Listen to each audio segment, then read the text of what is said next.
Okay, hi everyone. My name is Kayla VonBurg, and I am a graduate assistant for the Center for Student Success and First Year Experience Academic Support Programs.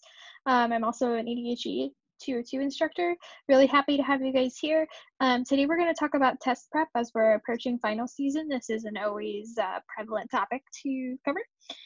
So the first thing we need to think about is what are you actually doing before a big test or exam, right? What are you actually doing?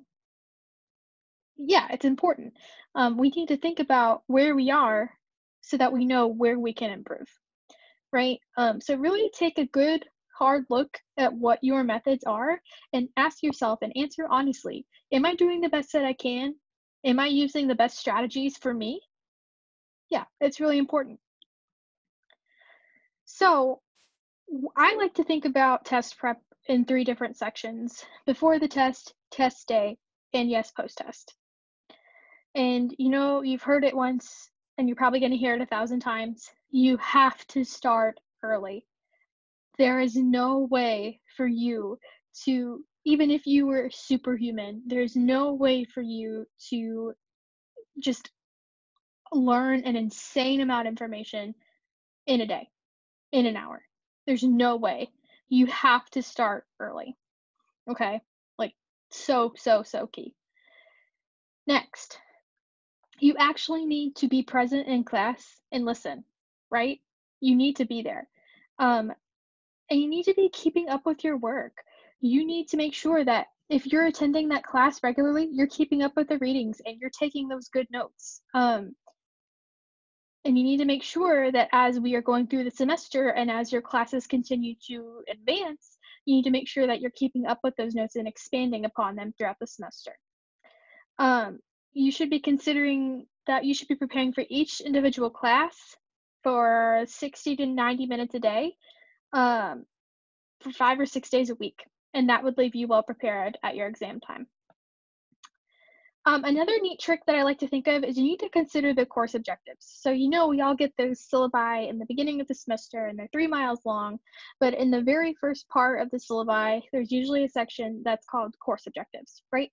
Student will be able to blank.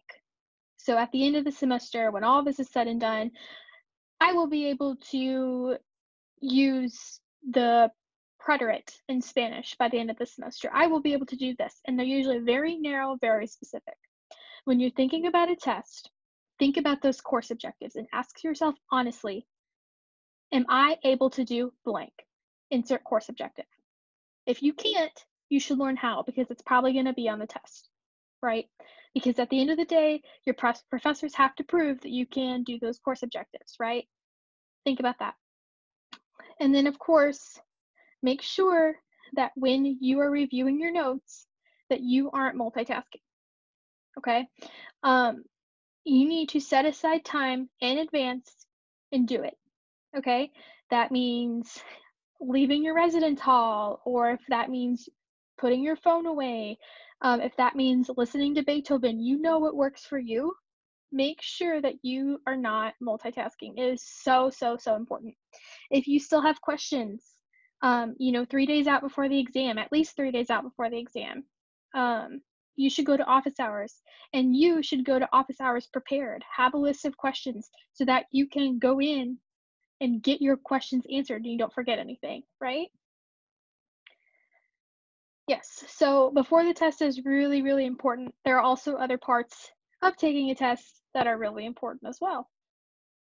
Um, and let's get into this. How should you review? We've covered a little bit of this already. Getting into good prep space, right? So if that means having a clean desk, if that means not being around people, if that means being on the third floor of JD Williams, that's what you need to do. Another thing that I find really helpful and that a lot of people find helpful is that when you're going into a test, it can be really overwhelming if you just think about the idea of all of the material that you need to know, right? If you think about that, yeah, you're going to feel overwhelmed. So, what you should do is you should make a list of what you actually need to review and be specific. Be specific and make sure you know and you're going over. So that way, when you're going through that list, you know that you are covering the correct information, that you have covered that, right? It doesn't feel like an overwhelming amount of information. it feels a manageable amount. And there's a million ways that you can study too, making a concept map, timelines, making comparison charts, review guides, mnemonic devices, note cards. There are so many different ways and things that you can do. You just kind of have to test them out for yourself. Okay, so it's game day, it's test day. Um, and I'm gonna sound like a broken record here, but you have to sleep. Like you have to sleep. If you're not getting 8 to 10 hours of sleep, you're already setting yourself up for failure, right? Our brains can't function on less than that. It's really important that you do that. Eat breakfast, make sure that you're not getting really grumbly when you're on question 40 of the test. It'll be really hard to focus. Um, get moving, get that blood pumping. And then when you get to the test, breathing is free. Take some deep breaths and get in a good headspace so that you can actually take your test with a fresh mind, right? Then we need to make a plan. As we're starting this test, make sure you read the directions before you start, okay? Obviously. And then strategize. Um, save those hard questions, save them for last. Don't waste your time on them. Get the easy points first, right? And that moves into skipping. So make sure that you are skipping things that you don't know how to do right away or that you're blanking on. You can always go back to them at the end of the test. So you don't want to lose points on those easy questions because you didn't have time to get to them. One thing that helps me is that when I was an undergrad and I would be looking through a test, I would look at the next question and as I was working on the present question and get worried that I wouldn't know how to answer the next question. And that's not helpful. You're wasting your own time by doing that. You really need to focus on the question at hand.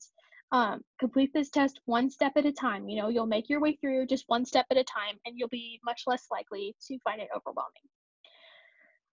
So for those of you who are in STEM, think about showing as much work as possible, right? You want to show your professor, your TA, whoever, how you got to the answer, right? And make sure that you're answering every part of the question if it's a multi-part question. And at the end, make sure that you proofread. It is so important that you proofread.